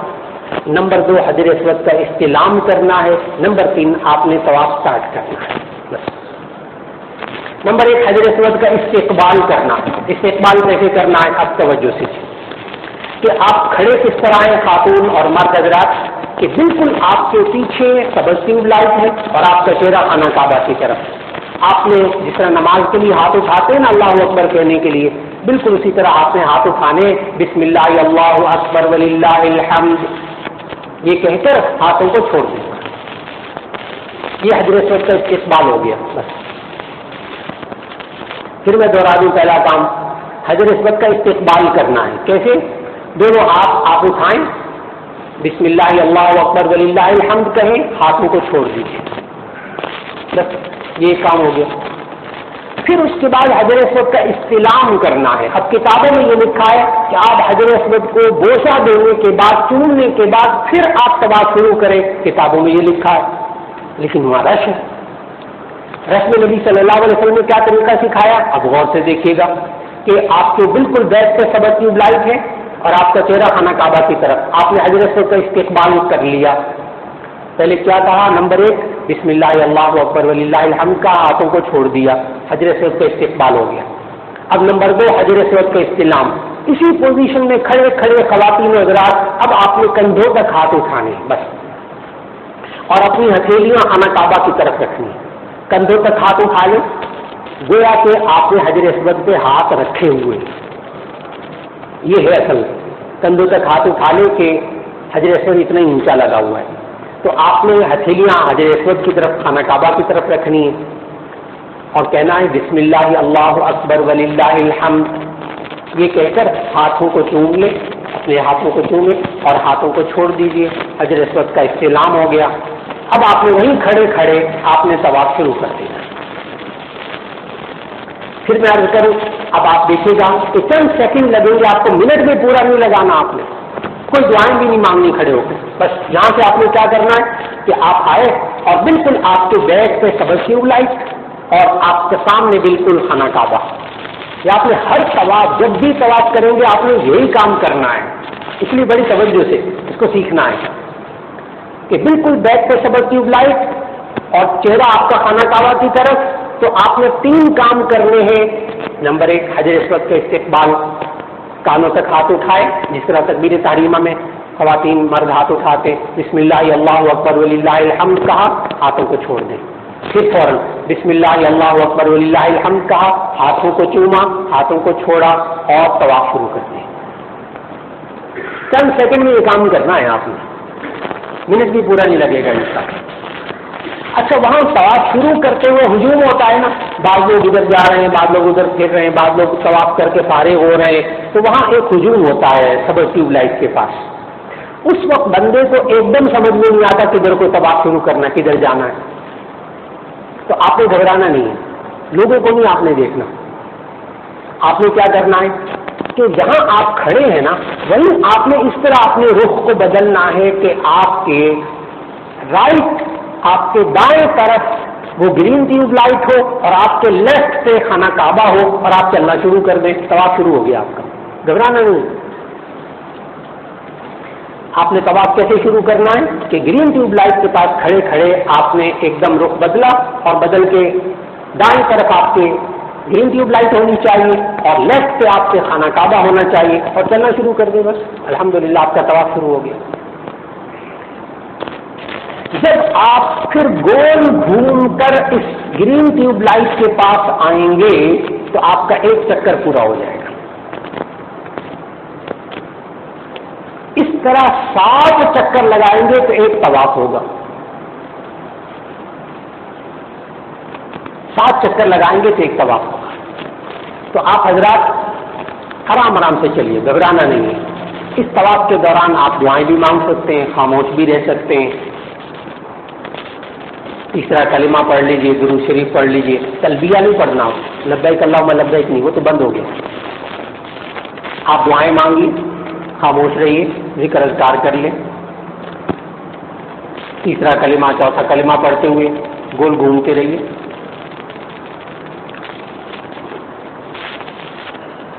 مرد حضرات پہلے 3 چکروں میں رمل کریں گے، رے میم لام. رمل کرنا سنت، یہ نبی صلی اللہ علیہ وسلم نے سکھایا، یہ سنت ہے. اگر کوئی بھول جائے، نہ کر سکے، کوئی حرج کی بات نہیں، پریشان نہیں ہونا. مرد حضرات پہلے 3 چکروں میں رمل کریں گے. رمل کرنا سنت. رمل کیا چیز؟ اکڑ کے چلنا، دونوں کندھے ہلا کے چلنا، چھوٹے چھوٹے قدم اٹھا کے چلنا. اور ہر بندے کا چونکہ اسٹائل مختلف ہوتا ہے اس لیے ہر بندہ چل کے دکھانے کی ضرورت نہیں. یہ مردوں نے ہی کرنا ہے، خواتین نے بالکل نہیں. اب رش ہوتا ہے وہاں تو رش میں آپ ظاہر تیز تو چل نہیں سکتے، چھوٹے چھوٹے قدم اٹھا کے چلیں گے اور اکڑ کے چل لیں. ذرا کندھے ہلا لیں، کونیاں نہ چلائیں کہ اس سے ساتھیوں کو نہ تکلیف ہوتی ہے. دائیں بائیں چلنے والوں کو کونیاں لگتی ہیں، تکلیف ہوتی. کندھے ہلا لیں اور ذرا تیز چلنا، چھوٹے چھوٹے چھوٹے قدم اٹھا کے اور اکڑ کے چلنا. یہ پہلے 3 چکروں میں کرنا ہے. رہ جائے تو پریشان نہیں ہونا، بھول جائے تو پریشان نہیں ہونا. سنت ہے لیکن عمل کرنے کی کوشش ہو جائے جتنا ہو جائے. الحمدللہ آپ نے اگر پہلے 3 چکروں میں رمل بھول جائیں تو باقی 4 چکروں میں رمل نہیں کرنا. پھر یہ نہیں کہ میں باقی میں 4 میں کر لیتا ہوں. اس طرح کہ جس طرح پہلے 3 چکروں میں رمل کرنا سنت ہے، باقی 4 چکروں میں رمل نہ کرنا سنت ہے. آپ حضرات جب گول گھوم کر سبز ٹیوب لائٹ کے پاس آئیں گے تو اس میں آپ نے گرین ٹیوب لائٹ کو ہی دیکھتے رہنا ہے. بس خانہ کعبہ کو نہ دیکھیے گا، گرین ٹیوب لائٹ کو دیکھیے گا گول گھومتے ہوئے کہ وہ آ گئی ہے، قریب آ گئی. بس ٹھیک. اب جب گرین ٹیوب لائٹ بالکل آپ کے دائیں کندھے کے برابر آ جائے تو آپ نے اپنے آپ کو روک لینا ہے. خاتون نے بھی مرد نے بھی. جب گرین ٹیوب لائٹ آئے تو آپ کا 1 چکر پورا ہو گیا تو آپ کو یہ جو تسبیح طواف ملے گی نا، تسبیح طواف آج کے پیکٹ میں انشاءاللہ ملے گی. اس میں 7 دانے ہوتے ہیں تو آپ نے 1 دانہ اپنی جگہ سے ہلا لینا ہے، جس کا مطلب 1 چکر پورا ہو گیا. ویسے تو 7 چکر ہوتے ہیں، گننا کیا مشکل ہے، 7 ہی ہوتے ہیں. لیکن وہاں ہوتا کیا ہے کہ چوتھے 5ویں چکر میں نے ایک دوسرے سے پوچھتے کتنے چکر ہو گئے، وہ کہتا ہے 5، وہ کہتا ہے 6. بس وہیں سے شک شروع ہو جاتا ہے. اور اگر آپ نے اپنی انگلی میں وہ تسبیح طواف ڈالی ہوئی ہے، بس آپ اس میں سارے چکروں میں آپ کسی سے نہیں پوچھیں گے کتنے چکر ہوئے، کوئی شک نہیں پڑے گا. اچھا ایک بات اور عرض کر دوں، وہاں جب پہلا چکر مکمل ہو نا تو سارے ساتھیوں کو یاد بھی کرائیے گا یہ دانہ اپنی جگہ سے ذرا ہلا لیں تسبیح کا، اس لیے کہ وہاں گھبراہٹ میں نا وہ دانہ ہلانا بھی یاد نہیں رہتا. پھر وہ آگے جا کر کہتے ہیں میرے تو 2 دانے ہوئے، کہتے میرے 3 دانے ہوئے. اتنا وہاں نا آپ سبز ٹیوب لائٹ کے پاس پہنچ کے ساتھیوں کو ذرا، گھر والے ہیں، اہلیہ ہیں، کوئی اور دوسرے ساتھی ہیں، وہ جی 1 چکر پورا ہو گیا، 1 دانہ ہلا لیں. اب 2 چکر پورے ہو گئے، 2 دانے ہلا لیں. تو انشاءاللہ العزیز پورے طواف کے اندر آپ کو سکون رہے گا طبیعت میں. الحمدللہ جب آپ 7 چکر پورے لگا لیں گے تو میں عرض کر رہا تھا کہ جب آپ پہلا چکر لگا کر سبز ٹیوب لائٹ کے پاس آئیں گے نا تو آپ نے ہر چکر کے ختم پہ بھی آپ نے استلام کرنا ہے. ہر چکر کے ختم پہ استلام کرنا ہے. وہ کیسے، اس کا ذرا طریقہ سنیے گا غور سے، اور آپ کو خواتین آپ کو صرف سن کر ہی پتہ چل جائے گا. گول گھومتے گھومتے گھومتے آپ نے گرین ٹیوب لائٹ پہ نظر رکھنی ہے. جب گرین ٹیوب لائٹ بالکل پاس آ جائے اور آپ کے دائیں کندھے کے برابر گرین ٹیوب لائٹ ہو اور بائیں کندھے کے خانہ کعبہ ہو تو آپ نے اپنے آپ کو روک لینا. بس سبز ٹیوب لائٹ کو دیکھتے جائیں. کیوں؟ اس لیے عرض کر رہا ہوں کہ وہاں خانہ کعبہ نظر نہیں آ رہا ہوتا، رش میں نا وہاں خانہ کعبہ نظر نہیں آ رہا ہوتا اوپر کے فلورز میں. تو آپ نے گرین ٹیوب لائٹ کو دیکھتے رہنا ہے. بس گرین ٹیوب لائٹ آ گئی تب آپ نے اپنے آپ کو روک لینا ہے. اپنے پاؤں اسی طرح رکھے جس طرح چلتے ہوئے آئے نا، بالکل گرین ٹیوب لائٹ کے پاس اپنے آپ کو چند سیکنڈ کے لیے روکیں، چند سیکنڈ کے لیے. اور آپ نے استلام کیسے کرنا ہے؟ اپنے صرف چہرے کو خانہ کعبہ کی طرف کر لیں، چہرے کو خانہ کعبہ کی طرف کر لیں اور بسم اللہ اللہ اکبر وللہ الحمد کہہ کے ہاتھوں کو چومیں، ہاتھوں کو چھوڑ دیجیے اور دوسرا چکر شروع کر دیجیے. یہ چند سیکنڈ میں جب 7 چکر آپ پورے لگا لیں گے تو آپ نے غور فرمایا کہ اس میں آپ کے 8 استلام ہوں گے. 8 استلام، ہر چکر کے شروع میں استلام اور آخر میں بھی استلام، تو کل 8 استلام آپ کے ہو گئے. یہ سنت عمل. 8 استلام الحمدللہ پورے ہو گئے اور آپ کا طواف بھی پورا ہو گیا. طواف کر کے جب فارغ ہو جائے تو اب اپنے دائیں کندھے کے اوپر سے وہ جو آپ نے استباح کیا ہوا تھا، چادر ہٹائی ہوئی تھی، یہ 7 چکر پورے کرنے کے بعد اب مرد حضرات اپنی چادر کو اسی طرح پہلے کی طرح لپیٹ لیں، دونوں کندھوں کو ڈھانپ لیں۔ ڈھانپنے کے بعد اب کتابوں میں یہ لکھا ہے، چند باتیں اس میں، کتابوں میں ایک بات یہ لکھی ہوئی ہے کہ چکر لگاتے ہوئے رکن یمانی پہ آپ نے دایاں ہاتھ رکن یمانی پہ لگانا ہے، یہ تمام کتابوں میں لکھا ہے، یہ سنت عمل ہے، بالکل ٹھیک لکھا ہے، لیکن آپ حضرات نے رسم نہیں کرنا ہے، ایسا رسم میں ایسا موقع نہیں ملتا، موقع ملے بھی تو نہیں لگانا۔ وجہ کیا ہے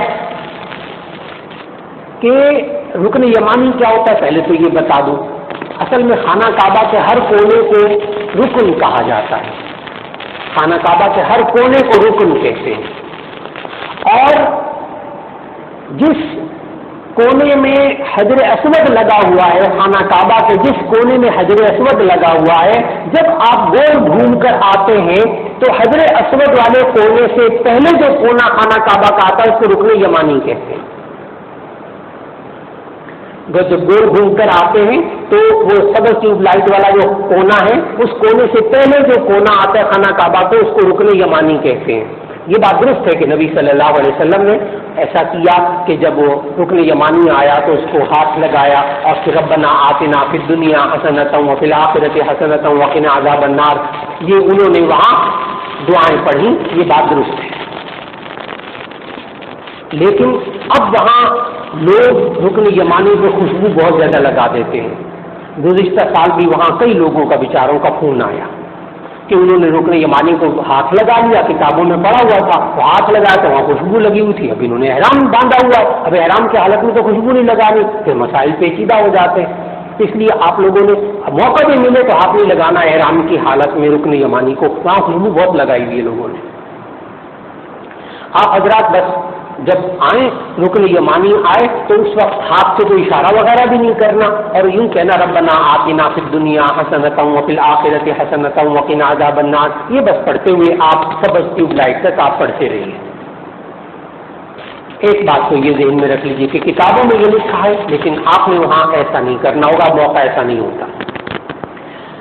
پھر کتابوں میں یہ لکھا ہوا ہے کہ 7 چکر پورے کرنے کے بعد اب آپ منتظم پر آ جائیں اور وہاں چمٹ کر دعائیں مانگیں، یہ ساری کتابوں میں لکھا ہوا، بالکل ٹھیک لکھا ہوا ہے،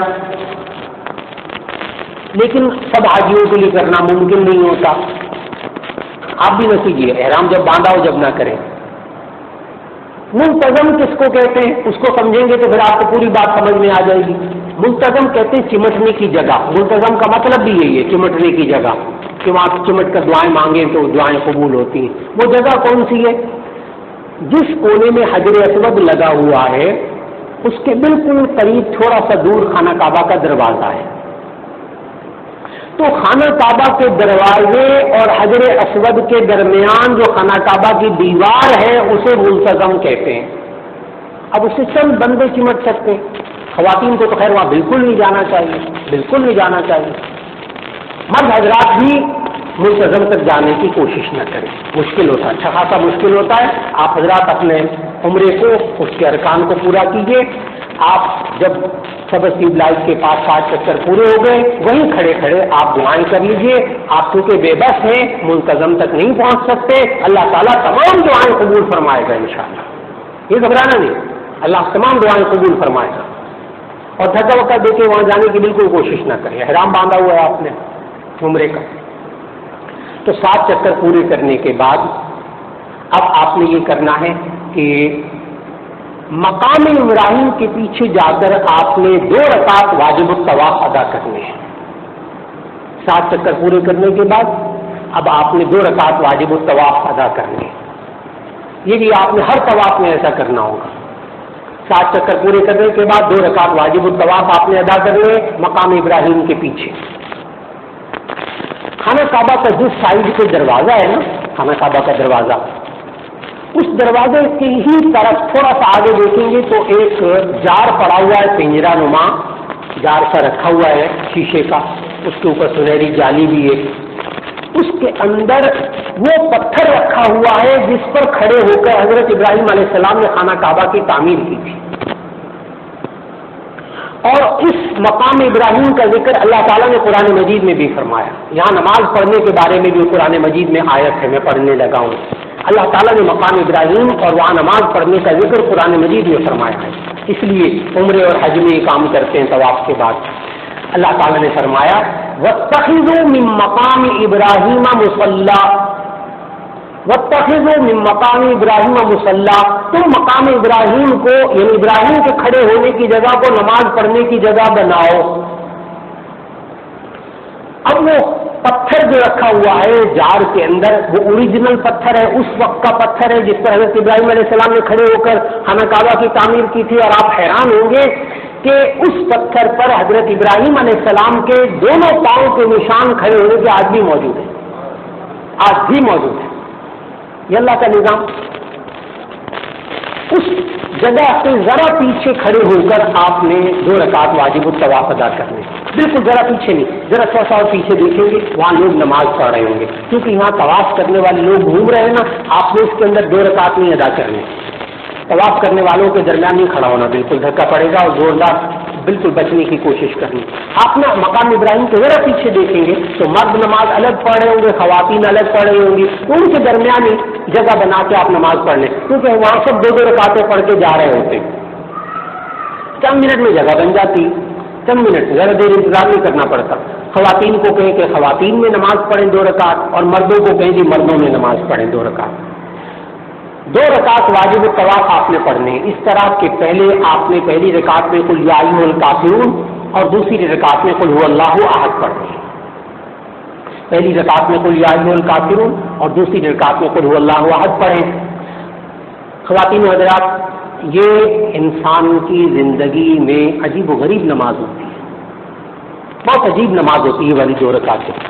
اس لیے کہ اب تک نہ آپ خانہ کعبہ کی طرف منہ کر کے نماز پڑھتے تھے. آج سامنے خانہ کعبہ ہے، آج سامنے خانہ کعبہ ہے، آپ دیکھ رہے ہیں اور نماز پڑھ رہے ہیں. بہت عجیب کیفیات ہوتی ہیں ان 2 رکعتوں میں. آپ 2 رکعت پڑھیے، پہلی رکعت میں قل یا ایھا الکافرون، دوسری رکعت میں قل هو اللہ احد. یہ 2 رکعت واجب الطواف پڑھنے کے بعد پھر آپ اس کے بعد زمزم پیجیے. ذرا سا پیچھے برآمدوں میں چلے جائیے، وہاں بے شمار زمزم کے کین رکھے ہوئے، وہاں آپ کھڑے ہو کر زمزم پیجیے. خانہ کعبہ کو دیکھیے، وہاں حدیث بھی لکھی ہوئی ہے کہ زمزم پیتے ہوئے جو بندہ جو دعائیں مانگے اللہ قبول فرما لیتا.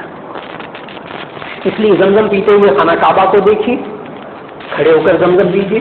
خواتین حضرات، وہاں جگہ بنی ہوتی ہے خوب اچھی خاصی، تھوڑا سا زمزم چہرے پر بھی اس وقت ڈال لیں. گرمی ہوتی ہے، روز ہو کر بندہ سارے دعائیں کر کے فارغ ہوتا ہے، اور اس وقت زمزم چہرے پر ڈالیں، بڑا سکون ملتا ہے. ٹھنڈا ٹھنڈا زمزم پئیں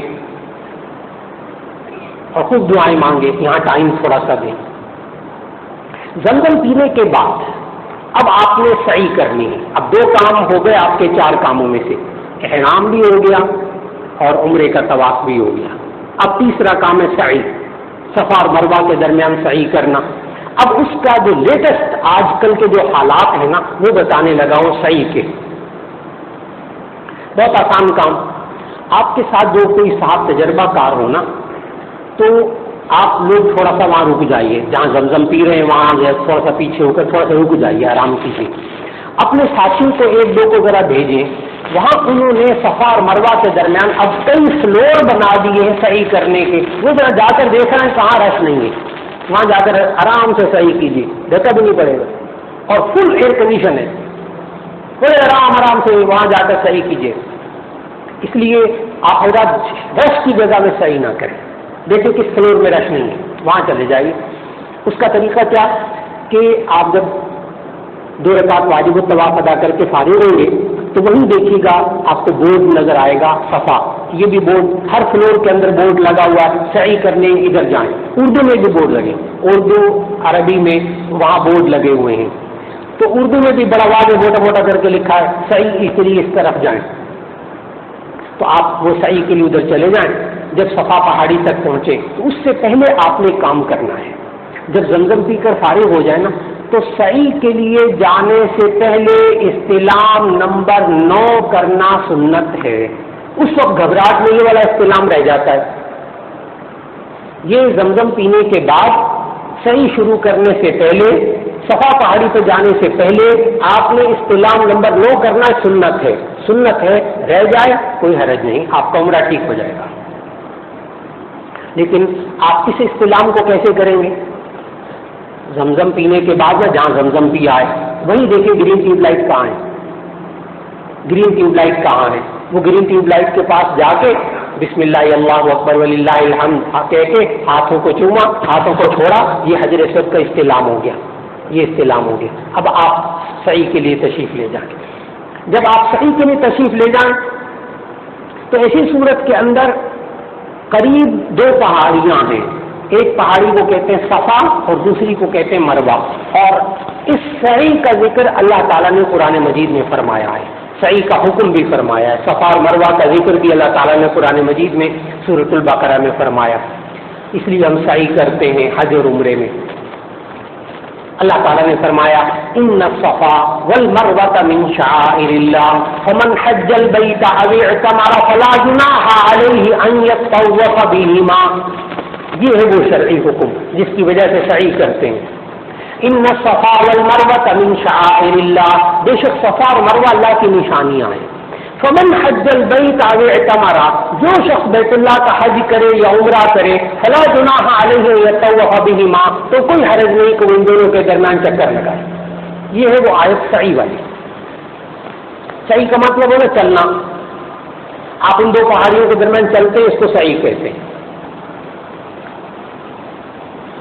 خانہ کعبہ کے پاس جو پہاڑی ہے وہ صفا ہے اور ذرا دور پہاڑی وہ مروہ ہے. آپ نے سعی کو شروع کرنا ہے صفا سے، یہ ایک اہم پوائنٹ ہے. آپ نے سعی کو شروع کرنا ہے صفا سے. تو وہاں لکھا ہوا سعی کرنے کی جگہ اس طرف ہے، آپ ادھر چلے جائیے، آگے وہ صفا آ جائے گا.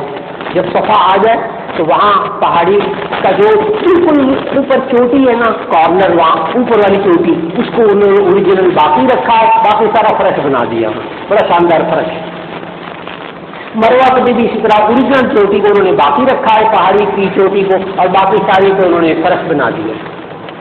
آپ جب صفا پہ چلے جائیں تو وہاں سعی شروع کرنے سے پہلے آپ نے اپنے چہرے کو خانہ کعبہ کی طرف کر کے دونوں ہاتھ اٹھا کر دعائیں مانگنی. یہ مسنون عمل ہے کہ صفا پہاڑی پر سعی شروع کرنے سے پہلے خانہ کعبہ کی طرف منہ کر کے دونوں ہاتھ اٹھا دیں اور آپ تکبیر بھی کہہ لیجیے، اللہ اکبر اللہ اکبر اللہ اکبر وللہ الحمد. چوتھا کلمہ پڑھیں، تیسرا کلمہ پڑھیں، ہاتھ اٹھا کر دعائیں مانگیں، خانہ کعبہ کی طرف منہ کر کے دعائیں مانگیں. دعا کی قبولیت کا وقت ہوتا ہے. چند منٹ دعا مانگنے کے بعد اب آپ سعی شروع کر دیں. صفا سے مروہ تک جائیں گے تو جانے کا راستہ انہوں نے الگ بنایا ہوا ہے، بہت ایئر کنڈیشن راستہ، بڑا آرام دہ راستہ. واپسی کے لیے الگ راستہ بنایا ہوا ہے انہوں نے، نظر آتا ہے آنے جانے والے دونوں نظر آتے ہیں. درمیان انہوں نے ویل چیئر والوں کا راستہ بنایا ہوا ہے، ہر فلور میں بڑا آرام پہنچایا ہوا انہوں نے. اور اس پوری سعی کے درمیان انہوں نے جگہ جگہ زمزم لگایا ہوا ہے. زمزم کی ٹوٹیاں، ٹھنڈا زمزم مل جاتا ہے، ذرا پیاس لگی تو زمزم پی لیا. صفا سے مروہ تک جاتے وقت بھی آپ کی انگلی میں وہ جو 7 دانوں والی تسبیح ہے وہ ضرور ہونی چاہیے، کیونکہ آپ نے 7 چکر گننے ہیں. یہ سعی کے لیے یہ 7 دانوں والی تسبیح بڑی ضروری ہے جناب. ابھی وجہ بتاؤں گا آپ کو. اس لیے کہ جب آپ صفا سے مروہ تک جائیں گے تو یہ آپ کا 1 چکر، 1 دانہ ہلا لیجیے. جب مروہ سے آپ صفا تک آئیں گے تو یہ دوسرا چکر. بہت سے حاجی حضرات بیچارے جن کو یہ ٹیکنیک نہیں پتہ ہوتی نا، بیچارے 14 چکر لگاتے ہیں. وہ صفا سے مروہ، مروہ سے صفا آتے تو کہتے 1 چکر، وہ تھک جاتا ہے بندہ پوری طرح. آپ حضرات کو یہ ذہن میں رکھنا ہے، صفا سے مروہ جائیں گے تو 1 چکر، مروہ سے واپس آئیں گے دوسرا چکر، پھر صفا سے مروہ جائیں گے آپ کا تیسرا چکر. اس طرح آپ کی سعی شروع ہوگی صفا سے اور سعی ختم ہوگی مروہ پہ. الحمدللہ آپ کی سعی مکمل ہو گئی. اب آپ اس میں کتابوں میں پڑھتے ہیں کہ سعی کرتے ہوئے جہاں میلین اخضرین ہے وہاں آپ نے ذرا تیز چلنا ہے. یہ کتابوں میں لکھا ہوا ہے، میلین اخضرین جہاں ہے وہاں مردوں نے تیز چلنا ہے، دوڑنا نہیں ہے، تیز چلنا ہے. خواتین نے عام رفتار میں چلنا ہے.